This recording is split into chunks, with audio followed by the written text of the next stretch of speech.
बिस्मिल्लाहिर्रहमानिर्रहीम। अस्सलाम वालेकुम फ्रेंड, क्या हाल है? उम्मीद करती हूँ अपने रब से कि आप सारे ठीक ठाक खुशबाश होंगे। अल्लाह मियां आप लोगों को हंसता बसता रखे, अपने घरों में आबाद रखे।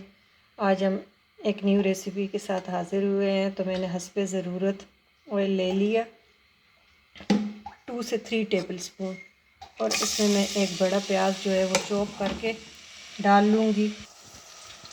इसको हम हल्का सा गोल्डन करेंगे। आपको पता है कि सब्ज़ी में बहुत ज़्यादा गोल्डन नहीं की जाती, बस इसका पानी जो प्याज का अपना एक खुशबू होती है और इसमें अपना पानी होता है, वो ड्राई हो जाए तो ये हल्का सा लाइट सा गोल्डन की तरफ चला जाएगा। और ये आलू शिमला मिर्च की सब्ज़ी हम बना रहे हैं, और बहुत ही इजी। आजकल माशाल्लाह बच्चियों की छुट्टियां हैं, बिगनर्स के लिए ये रेसिपी बहुत ही इजी हम करके, हमारी यही कोशिश होती है कि हम ये चिकन मीट ये चीज़ें न करें। ये बच्चियां जब जिस वक्त सिंपल सिंपल चीज़ें सीख लेती है, उसके बाद और जी बच्चों को थोड़ा सा दिल भी बच्चियों का लग जाता है, और वो फिर हर चीज़ खुद बनाना उसमें उनका ये हो जाता है। तो ये चीज़ें भी हम ऐड करते हैं, लेकिन मेरा यही कोशिश होती है कि आम रूटीन की रोज़मर्रा की जो हम चीज़ें बनाते हैं हम आपके साथ वो शेयर करें, कि वो हर घर में ये हो जाता है।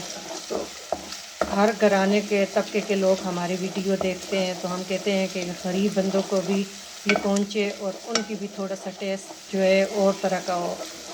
चीज़ें तो वही सिंपल चीज़ें होती है, लेकिन हर किसी का बनाने का तरीका डिफरेंट होता है।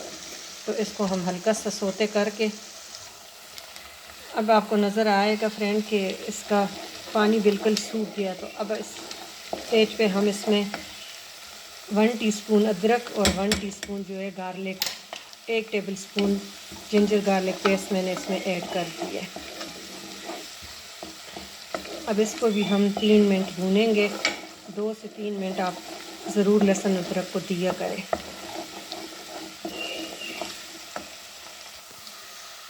देखें, अब हमारा लहसुन गोल्डन हो गया, प्याज भी हल्के हल्के गोल्डन की तरफ चले गए।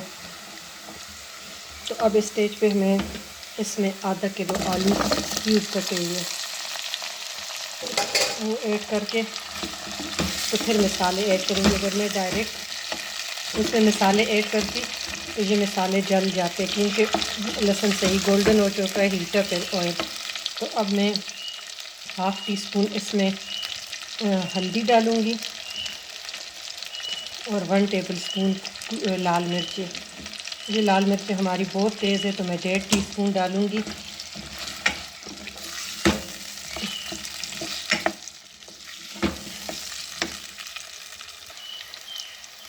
और नमक मैं हस्बे ज़रूरत इसमें ऐड कर लूँगी। आपके घर में जितना खाया जाता है उस हिसाब से आपने करना है। और इसको मैं अच्छी तरह भून के, तो 2 चमचे पानी मिला के, तो थोड़ा सा इसको दम पे रख दूँगी। माशाल्लाह से अभी से देखें कितना प्यारा कलर आया है।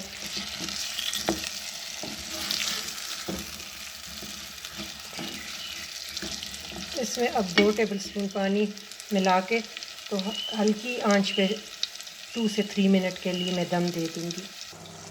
अब देखिए आलू हमारे गल चुके हैं, हाफ़ डन है, अब प्रॉपर डन नहीं है फुल।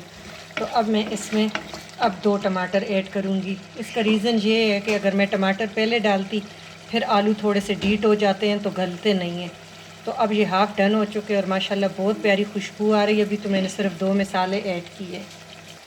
अब इसमें मैं 2 चॉप टमाटर ऐड करके और इसको भी मैं मिक्स करके तो फिर दम पे रख दूँगी कि टमाटर भी गल जाए। और ये बहुत इजी है, और सिर्फ सिंपल 2 मसाले से, जो ज़्यादा मैदे के पेशेंट है, बाकी ऐसे है तो किसी के घर में ज़्यादा मसाले नहीं खाए जाते, तो जो बहुत टेस्टी बनते हैं। और बहुत ही 2 मसालों से नमक मिर्च है वो भी आप अपने हस्ब ज़ायक़ा अपने घर के मुताबिक आप इसमें ऐड करें। देखिए फ्रेंड, माशाल्लाह से अब हमारे आलू फुल डन हो चुके, टमाटर गल चुके, टमाटर बिल्कुल मैश हो गए। अब इस स्टेज पे मैं 1 पाव, मैंने आधा किलो आलू लिए और 1 पाव शिमला मिर्च लिए, और इसके छोटे छोटे क्यूब काट के, और इसको मैं मिक्स कर लूँगी। माशाल्लाह से अभी से देखिए कितना प्यारा कलर आ रहा है, मुझे बहुत टेस्टी बनते हैं। अब इसको हम बस 2 से 3 मिनट के, जी थोड़ा सा शिमला मिर्च सोगी ना हो, क्रंच वाली हो, तो इसको हम स्टीम में दम दे देंगे। अब माशाल्लाह से देखें 3 मिनट मैंने दम भी दे दिए। अब ग्रीन चिलीज़ 3-4 मैंने जूलियन काट के वो डाल दिए और बस 2 मिनट और दूंगी। और देखें माशाल्लाह शिमला मिर्च का कलर ये बिल्कुल वैसे फ्रेश है और नरम हो गए हैं। बस एक चीज़ और ऐड करेंगे, हरा धनिया, और बस हमारी रेडी है। 2 मिनट इसको मैं और स्टीम पे रखूँगी कि सब्ज़ मिर्च का जायका भी आ जाए। माशाल्लाह से हमारी रेसिपी डन हो चुकी है। अब इसमें हम सब्ज़ धनिया, सुभान अल्लाह, बहुत प्यारी खुशबू आ रही। आपने ज़रूर इस रेसिपी को ट्राई करना है और मुझे बताना है। अगर आपको ये रेसिपी अच्छी लगे तो आपने अपने फैमिली फ्रेंड में भी शेयर करना है, सब्सक्राइब भी करना है, बेल आइकन को दबाना है। Thank you for watching. अल्लाह हाफिज़।